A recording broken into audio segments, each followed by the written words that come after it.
여러분 우리는 하나님의 은혜를 받으면서 살아야 될 자들입니다.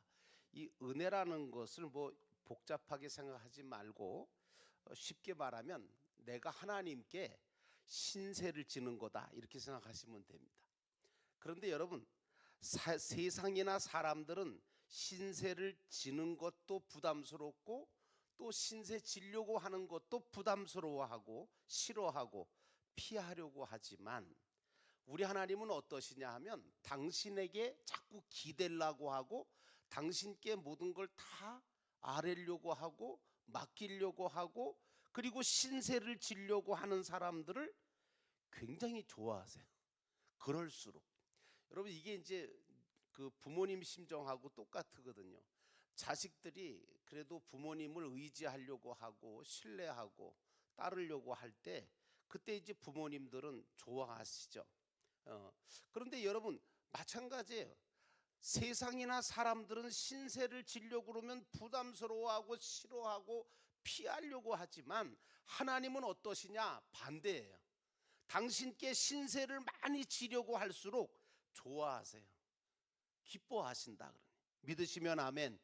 그러므로 여러분 하나님께 가까이 하시기를 주의 이름으로 축원하고 하나님의 품에 안기려고 애를 쓰셔야 돼요. 그래서 저는 주의 발에 그 크신 발에 안기세 그 찬송 부를 때 되게 신나거든요. 왜냐하면 주님께 신세를 지려고 하는 거예요.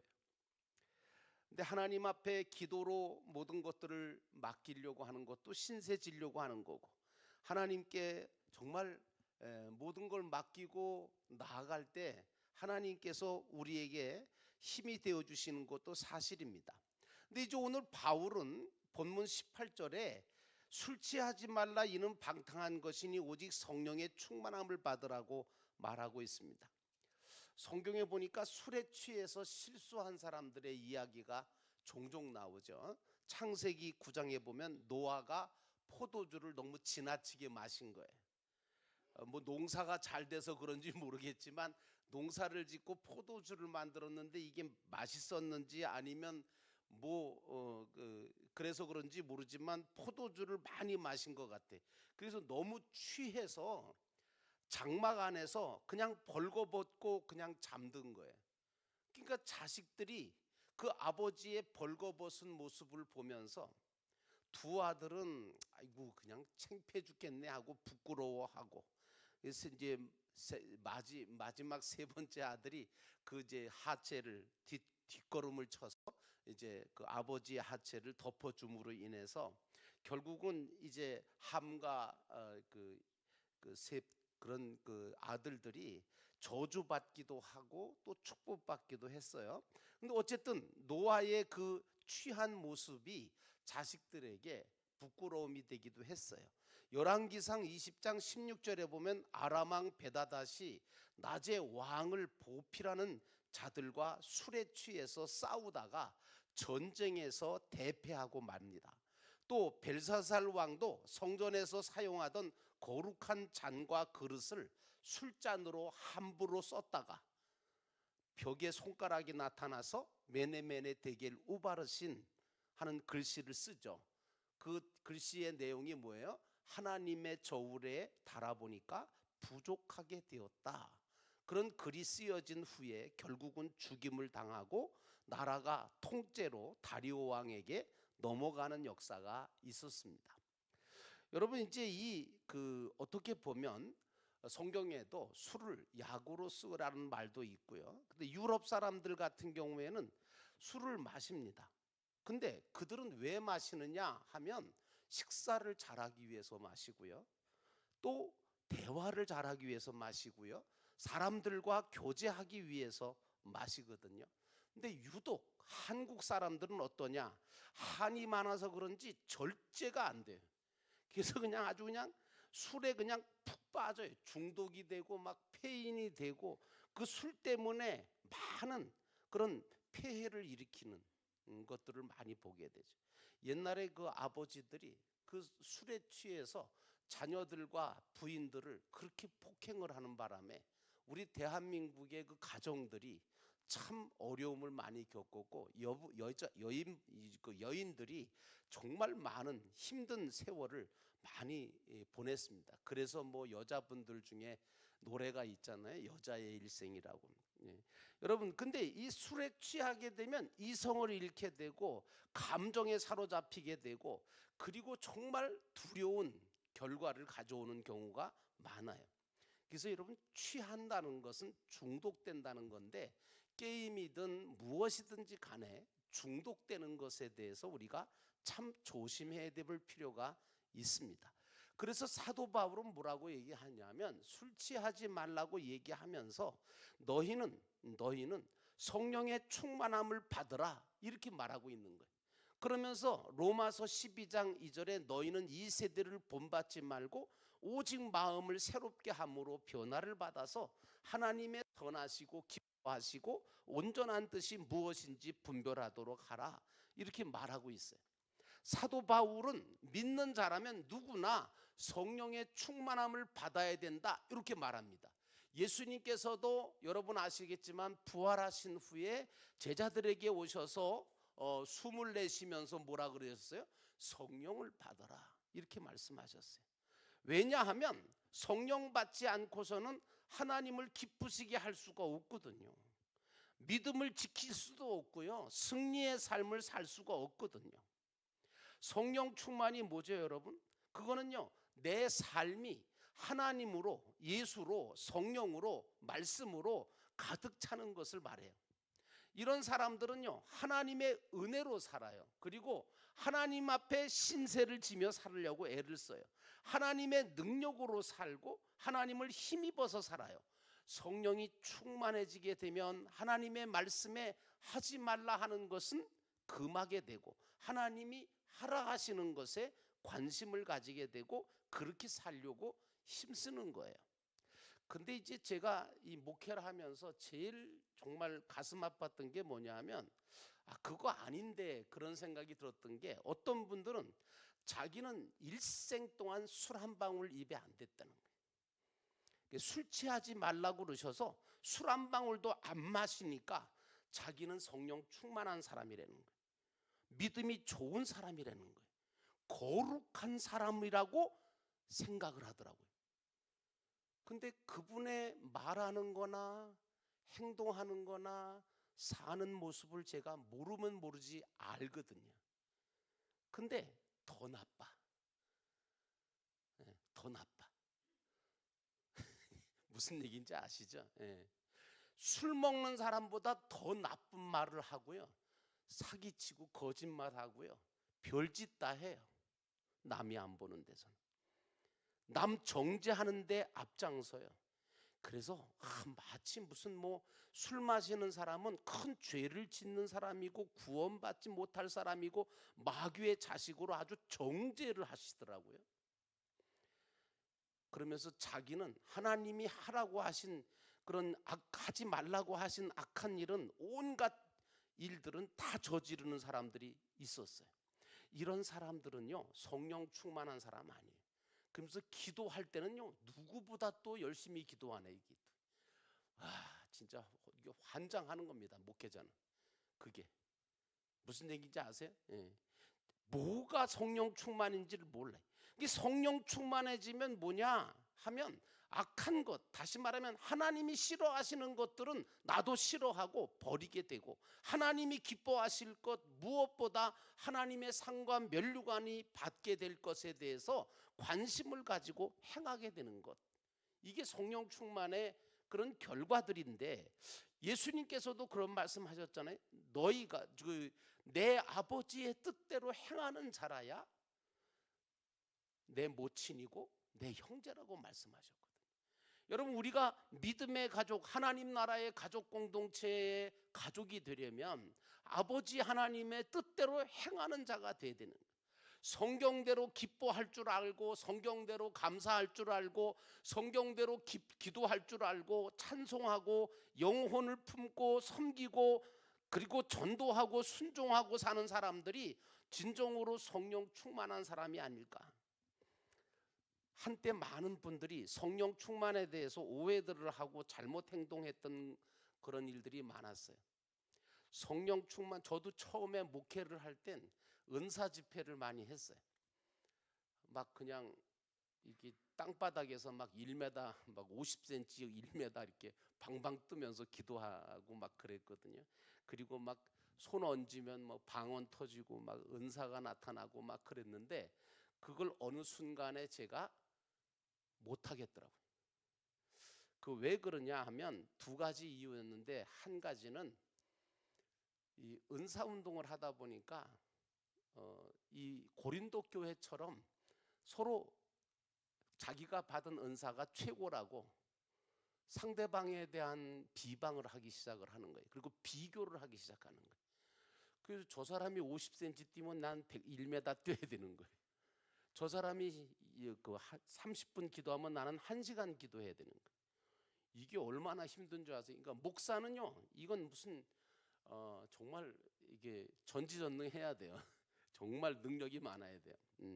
그런데 그런 은사 운동을 하다 보니까 어느 순간인가 도가 넘기 시작을 하고, 그리고 고린도 교회처럼 누가 더 크냐, 교회 안에서 그런 비교와 그런 일들이 벌어지더라고요. 경쟁 아닌 경쟁이 벌어지는데 그게 아닌데, 그래서 은사 받은 것도, 여러분 은사도 하나님의 공동체를 위해서 쓰라고 주신 게 은사인데 자랑하라고 주신 거 아니잖아요. 방언 받으면 어떻고, 또 예언 받으면 어떻고, 통변하면 안 되고, 뭐 통변하면 어떻고, 안 하면 못 하면 어떻습니까? 그게 문제가 아닌데, 제일 중요한 건 그게 경쟁이 되고 비교가 되더라. 두 번째로, 은사를 받은 사람들이 대부분 사고를 치더라고요. 은사 받은 사람들이 오히려 교만해지고 교회 안에서 아나무인이더라고요. 그래서 이 은사 운동에 대한 부분들에 대해서 굉장히 제가 실망을 하고, 그리고 은사 운동을 접기 시작했습니다. 그리고 난 다음에 어디다가 하나님 앞에 그랬습니다. 하나님, 나 삼각산 올라가서 기도하면서 심각하게 기도한 게 뭐냐면, 하나님 나 목회 못하겠습니다. 이게 다인 줄 알았는데, 이게 신앙생활이고 이게 성령 충만이고 그런 줄 알았는데, 하나님 이게 뭡니까? 난 아닌 것 같습니다. 그래서 난 목회 못하겠습니다. 하나님께서 다른 길을 주시든지. 그러면서 이제 그때부터 하나님께서 저한테 의에 줄이고 목마른 자가 되게 하시더라고요. 그때부터 하나님의 말씀에 대한 부분들을 가르쳐 주실 스승들을 하나님께서 한 분, 두 분 만나게 하시고, 그래서 그냥 전국을 다니면서 하나님의 말씀을 공부하기 시작을 합니다.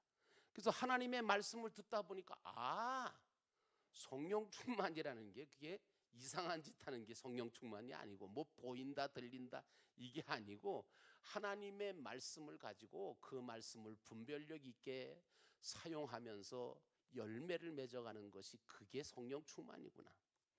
여러분, 그래서 여러분 중요한 건 성령 충만을 받고 교회 일을 열심히 하는 건 물론 좋아요. 그런데 성령 충만이라고 하는 게 어떤 열심만 낸다고 성령 충만이라고 생각하시면 안 돼요.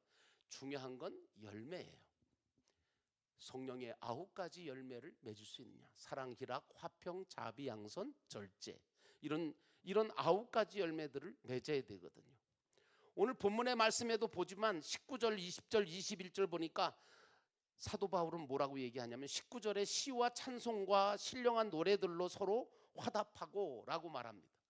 여러분 성령 충만해지면요, 하나님을 찬양하는 그런 역사가 일어나죠. 그리고 20절에 보니까 범사에 우리 주 예수 그리스도의 이름으로 항상 아버지 하나님께 감사하며, 감사할 줄 아는 사람, 그리고 그리스도를 경외함으로 피차 복종할 줄 알고 순종할 줄 아는 사람. 성령 충만 받게 된 사람은 어떻게 살아야 하는가를 하면 그 모든 일들을 더, 사실은요 성령 충만 받으니까 제 경험을 말씀드리면, 성령 충만 받게 되니까 어떻게 되냐면요, 모든 일들을 더 지금보다 더 아름답게, 더 믿음으로, 더 지혜롭게, 더 크게, 더 잘할 수 있게 되더라고요. 그리고 성령 충만 받으니까요 겁이 없어져요. 두려움이 없어져요. 그리고 무슨 일을 할 때든지 간에 남들보다 뛰어나게 완전하게 그 일들을 통해서 하나님께 영광 돌리는 역사가 나를 통해서 일어나더라고요. 또 하늘의 상급을 쌓는 일에 최선을 다해 일할 수 있는 그런 마음을 하나님이 주시더라고요. 성령 충만 받게 되니까 지혜가 오고요, 담대함이 오고요, 기쁨으로 하게 되고 감사함이 넘치게 돼요. 마치 기계가 잘 돌아가는 것처럼요, 모든 것을 다 잘 해낼 수 있는, 능력 있게 감당해낼 수 있는 힘이 생기더라고요. 그러다 보니까 결론적으로 말하면 성령 충만하니까 긍정적이 될 수밖에 없어요. 왜? 믿음, 하나님 안에서 모든 것이 다 가능하다고 믿게 되니까, 하나님께서 도와주실 거라고 하는 확신을 갖고 있으니까, 그러니까 담대해질 수밖에 없더라고요. 그래서 여러분, 이렇게 되어지는 이유가 뭐냐면, 성령은 내주하시는 성령으로 말미암아 우리가 구원의 확신을 얻는다면, 또 한 가지는 성령의 충만함으로 하나님의 영광을 위해서 일할 수 있는 놀라운 힘과 능력과 지혜를 얻게 되는 것입니다. 그러므로 사랑하는 성도 여러분, 성령 충만 받게 되면 교회나 또 교회 오는 것도 그렇고, 봉사하는 것도 그렇고, 기도하는 것도 그렇고, 헌금을 드리는 것, 전도하는 것 다 뭐예요? 쉬워져요. 즐거워져요. 할 수 있게 되어진다 그래요. 전에는 이걸 어떻게 하나 하는 것도 할 수 있게 되어져요. 무엇보다 성령 충만해지면 하나님의 뜻을 분명히 알게 되기 때문에 절대로 실망하지 않습니다. 하나님을 절대 신뢰하기 때문에 하나님께서 모든 것들을 다 전화위복시켜 주실 것이고, 지금보다 더 나은 것으로 나를 축복하시고 인도해 주실 거라는 확신을 갖게 돼요. 나는 여러분들이 성령 충만해져서 믿음으로 모든 것들을 감당해낼 수 있는 능력 있는 성도가 되시기를 주의 이름으로 축원합니다. 우리가 한 세상을 살면서 지혜롭게 사는 방법 중에 하나가, 첫째는 지혜의 근본이신 주 하나님을 알고 믿는 거잖아요. 두 번째는 주의 뜻을 주의 깊게 생각하고 주신 기회를 놓치지 않고 세월을 아끼며 사는 거거든요. 그 다음에 세 번째는 성령이 충만해서 주님의 능력으로 모든 일을 감당하는 거예요. 그래서 저와 여러분은 성령의 충만한 생활을 하셔야 돼요. 예수님께서 누가복음 11장 13절에 이렇게 말해요. 너희가 악한 자라도 좋은 것을 자식에게 줄 알거든 하물며 너희 천부께서 구하는 자에게 성령을 주시지 않겠느냐, 이렇게 말씀하세요. 우리는요, 그래서 성령의 충만함을 하나님이 나에게 부어주시도록 순간순간, 근데 저는 그렇게 생각해요. 예배 시간에 성령 충만을 받으셔야 된다고 생각합니다. 근데 성령 충만 받는 방법 아주 단순해요. 첫째는 여러분, 그 정말 성령 받기 위해서는요, 제일 중요한 건 주님의 성령이 내 안에 들어오시도록 내가 그분을 마음속에 모실 준비를 하셔야 돼요. 사모하는 마음, 주님께서 내 안에 오시도록. 그래서 여러분, 진심으로 내가 주님 앞에 회개할 때 성령이 오세요. 왜 그러냐? 마음을 회개하는 건 뭐냐? 내 마음을 여는 거거든요.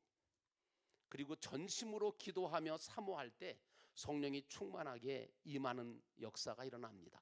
그래서 성령이 내 속에 들어오시기를, 내 안에 충만해지시기를 진정으로 사모하고 간구하는 것, 이게 우리가 해야 될 일인데, 예배 시간에 여러분, 그래서 제가 찬송 부를 때나 기도하실 때나 말씀 들을 때 절대로 여러분 그냥 습관적으로 하지 마십시오. 왜냐하면 기도를 하든 찬송을 하든 그리고 정말 말씀을 듣든 간에 이 세 가지 역사 속에 성령이 내 안에 충만해지도록 여러분들은 진정으로 사모하면서 간구하면서 성령이 우리 안에 충만하게, 이 찬송을 부르다가 이 기도를 드리다가 이 말씀을 듣다가 나에게 성령께서 충만해지도록, 하나님께서 내 안에 성령이 충만해지도록 역사해달라고 간구하는 마음을 가지고 기도하고 찬송하고 말씀을 사모하시기를 주의 이름으로 축원합니다. 그러다 보면 어떤 사람에게는 마치 바다의 폭풍같이, 어떤 사람에게는 아침 이슬같이, 어떤 사람에게는 세미한 음성으로, 어떤 사람에게는 특별한 환상이나 꿈이나 아니면 은사를 통해서 성령의 충만함이 나타나는 줄로 믿습니다. 하나님은요, 우리 각자에게 맞게끔 그 사람에게 맞게끔 성령의 은사를 주시더라고요. 성령의 충만함도 마찬가지로 그렇게 부어주세요. 사도행전 4장 29절에 사도 베드로가 성령을 간구하는 기도를 드리면서 이렇게 기도합니다. 여러분 잘 들어보세요. 주여, 이제도 저희의 위협함을 하감하옵시고. 이 말은 무슨 말이죠? 우리가 지금 현재 위협당하는 모든 그 어려움과 위험과 그 모든 압박 속에 하나님 우리를 하감하옵소서. 우리를 내려다 봐 주십시오. 이 얘기거든요.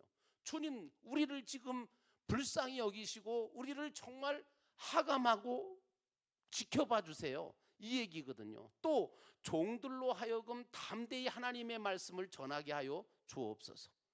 그리고 손을 내밀어 병을 낫게 하옵시고 표적과 기사가 거룩한 종 예수의 이름으로 이루어지게 하옵소서. 그리고 난 다음에 열심으로 기도했더니 빌기를 다함에 모든 사람 속에 성령이 충만해졌다라고 성경은 말하고 있습니다. 여러분과 제가 뭐 수요일 날 와서 이렇게 예배 드리면서 이 수요 예배는요, 사실은 성령의 충만을 받도록 찬양, 기도, 말씀 속에 우리가 함께 성령의 충만함을 받고 돌아가는 시간이 되어야 될 줄로 믿습니다. 오늘 베드로가 드렸던 이 마음의 간절한 기도를 우리도 드려야 합니다. 하나님, 이 나라와 이 민족 그리고 우리의 삶 속에, 우리 인생 속에 우리가 감당하지 못할, 우리가 정말 어려움을 갖고 있는데 이 위협함을, 여러 가지 위험적인 요소들이 많은데 이걸 다 하감하시고 우리로 하여금 담대하게 하시고, 그리고 우리가 하나님 앞에 정말 기도할 때마다 그 모든 것에 응답을 주옵소서. 여러분, 이 기도를 들으심으로 담대해지시기를 주의 이름으로 축원합니다. 여러분, 우리가 하나님을 의지하고 하나님 앞에 자꾸 기대려고 하면 하나님은요, 우리에게 담대함을 주십니다. 걱정하지 마, 내가 책임져 줄게. 기적과 이적을 베푸시고 병 고침도 주시고 귀신도 나가게 하시고 모든 문제가 문제되지 않게 하시는 줄로 믿습니다. 기도하기 전에는, 성령 충만 받기 전에는 두려움이 있었어요. 근심이 있었어요. 이게 어떻게 될까 걱정과 근심에 사로잡혀 있었는데 기도하고 찬양하고 말씀 듣다 보니까 어느새 내 마음이 변화되어서 이제 괜찮아, 주님 계시는데 뭐 주님이 도와주실 거야, 주님께서 역사하실 거야, 이 믿음을 가지고 나아가면 주님께서 반드시 여러분에게 승리를 주실 줄로 믿습니다. 나는 여러분들이 그러한 은혜를 경험하시는, 그래서 성령의 놀라운 충만함을 받고 살아가시는 저와 여러분 되시기를 주의 이름으로 축원합니다.